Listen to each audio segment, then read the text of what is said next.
Earlier in the course, we talked about the morphology of flowers and established the fact that these yellow portions here, or the anthers, produce pollen grains.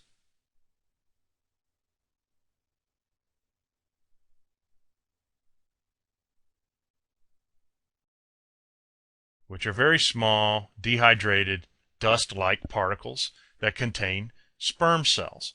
And they are destined to, as far as the plant is concerned, hopefully make their way to an ovule, which is found down here in the ovary, which will contain an egg cell. And so the combination of these gametes is the whole purpose of flowering for a plant, whether it's wind pollinated or animal pollinated. And so let's take a look at this one, which is pretty obviously going to be animal pollinated because it's got large petals and showy coloration.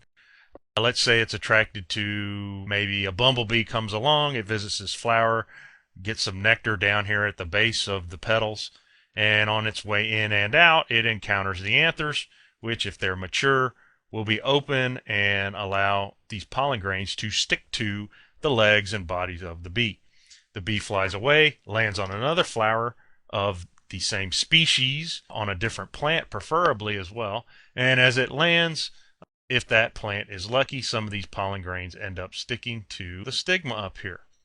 And that's what the stigma is designed for. It's designed to catch pollen because it's very sticky and moist, so enable it to do so. And this pollen grain that lands on it, or a pollen grain that does land on it, if this is the surface of the stigma, down here is the ovary, in which there is an ovule with an egg.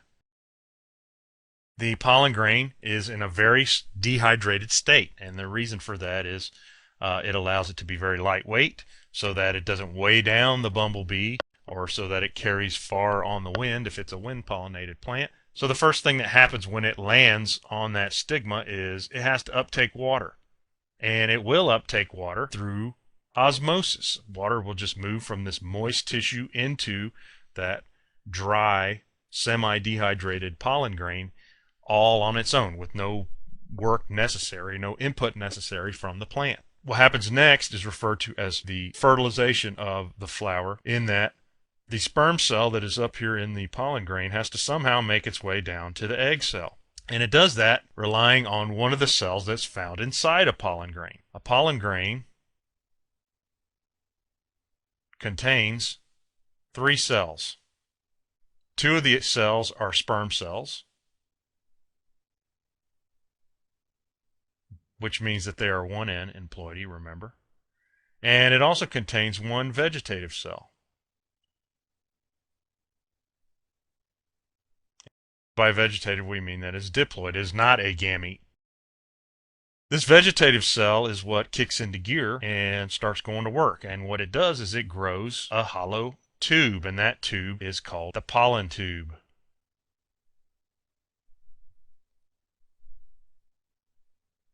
That's what the 2N cell's job is.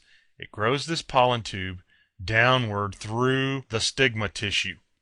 Now, as it grows, it carries along the sperm cells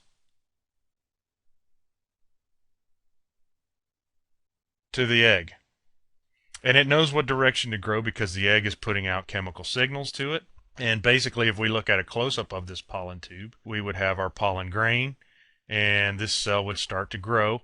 It's a hollow tube, and as it grows, it pushes the sperm cells ahead in the tip.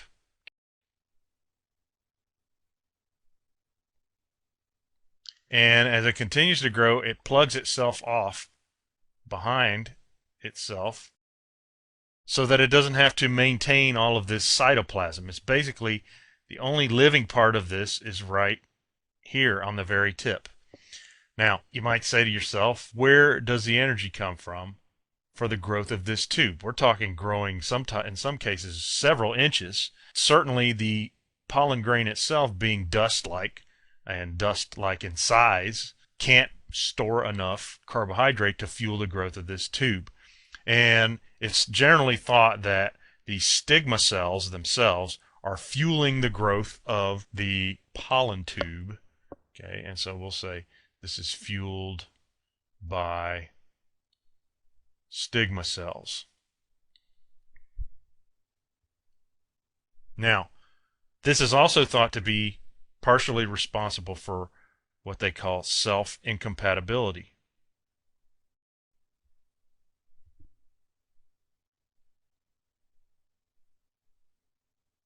What this means is that a plant cannot be self-pollinated or self-fertilized. Now, not all plants have this, but a great many of them do. And they accomplish it in a couple different ways. One is they might have male and female flowers on separate plants altogether. Another way they help prevent this self-pollination is to mature their stigmas and their pollen-producing anthers at different times. In other words, its stigma doesn't become receptive until all of the pollen has been carried away from the flower. But there are some species that are thought to use the recognition of the pollen grain itself as being from the same plant, thereby allowing the stigma cells to not fuel, or to know not to fuel, the growth of this pollen tube, and by this means it prevents self-fertilization. So there's many different ways that this can be accomplished, and a great many plants have some built-in self-incompatibility mechanism of one way, shape, or form, so that the pollen does not fertilize the same plant that it was produced by. Now, once this pollen tube has grown all the way down and found the ovule, which contains the egg, it releases its 2 sperm cells. And what happens next is called a double fertilization.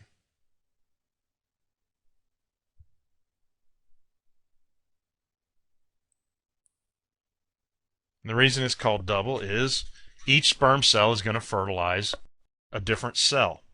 One sperm cell, as it says in the notes, fertilizes the egg cell to form a zygote, which is going to start dividing and become a new embryo. Okay, so let's say one sperm plus the egg is going to give us the embryo, which will eventually form an entire plant. What about the other sperm cell? Well, the other sperm cell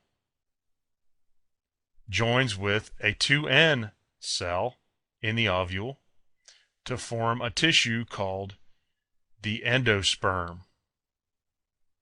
This endosperm, the combination of a 1N and 2N cell, has a ploidy of 3N, which is the first time we've seen anything that has anything other than 1 or 2N in this class. And basically this endosperm has one extra set of chromosomes.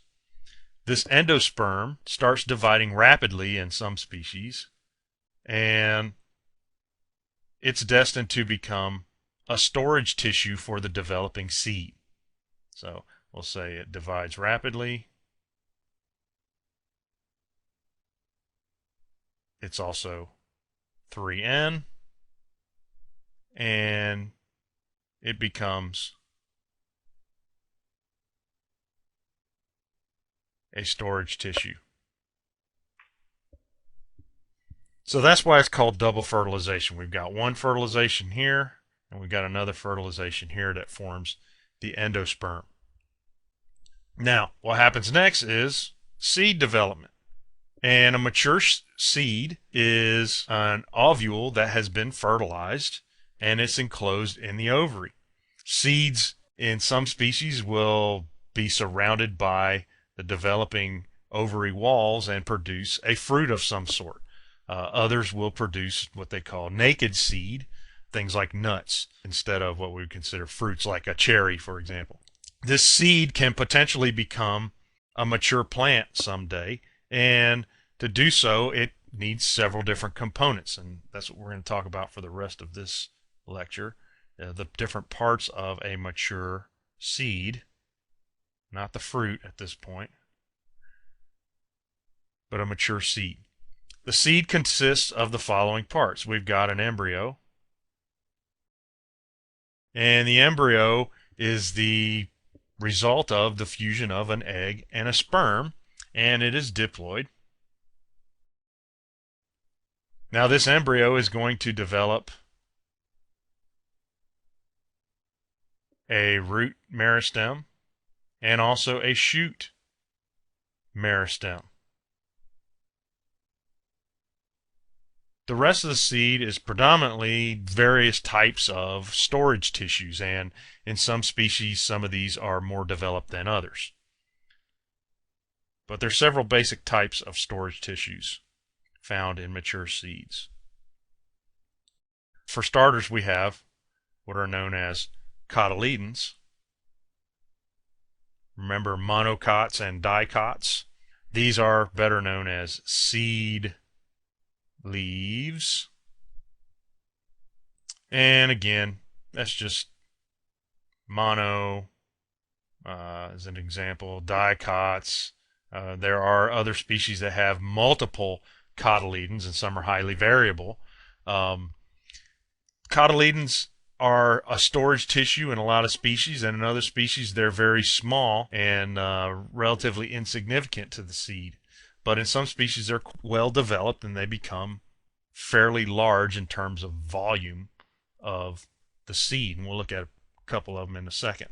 Carrying on, we've got in some seeds a very well developed endosperm.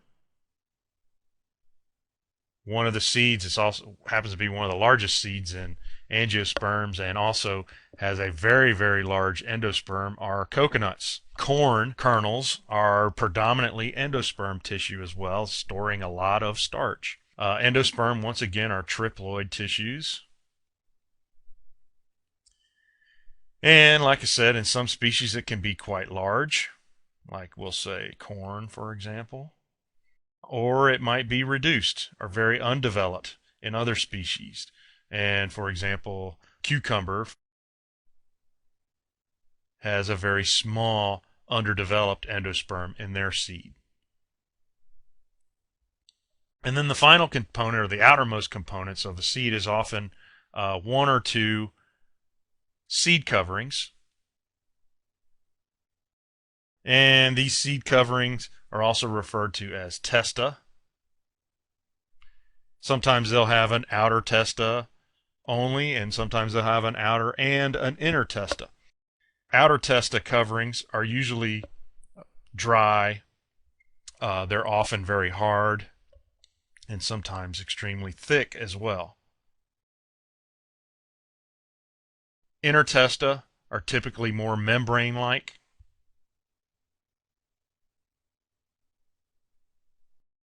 Transparent often. And in both cases, these seed coverings function as a means of protecting the seed in the case of the outer testa, oftentimes preventing animals from chewing them up all the way and thereby destroying the embryo if they are eaten by animals in a fruit, for example. They may also contain a couple of different mechanisms that we'll talk about later that cause the seed to remain dormant until certain conditions in the environment are present. Examples of seed coverings that are familiar to us, for example, would be a peanut. If we look at the outer coating on a peanut, that would be the outer testa. It's hard, it's dry. If we crack open a peanut, certain species of peanuts will have a red, very membranous, like Spanish peanuts they call them, I believe. They'll have an inner testa as well. I do have a photo of a germinating seed in which we can see several of these components. This is a pinto bean, and we can see the inner testa has been removed. The outer testa would have been the pod that this bean was in, and so this is a testa. Particularly, it is the inner testa. Might as well write it. I already said it. It has been stripped from the bean, and what we can see are the two, in this species, very well developed cotyledons. This being a dicot. And this region right in here is the embryo. And this one has begun to develop, and so it's already got a root meristem growing. And it's a little difficult to see here, but I'm going to outline it right here. We can see the first true leaves. And if you split open a bean next time you eat some beans, or a peanut for that matter, even a roasted peanut, you can often see these first true leaves inside of the two halves of the pea or the bean itself, which are the cotyledons.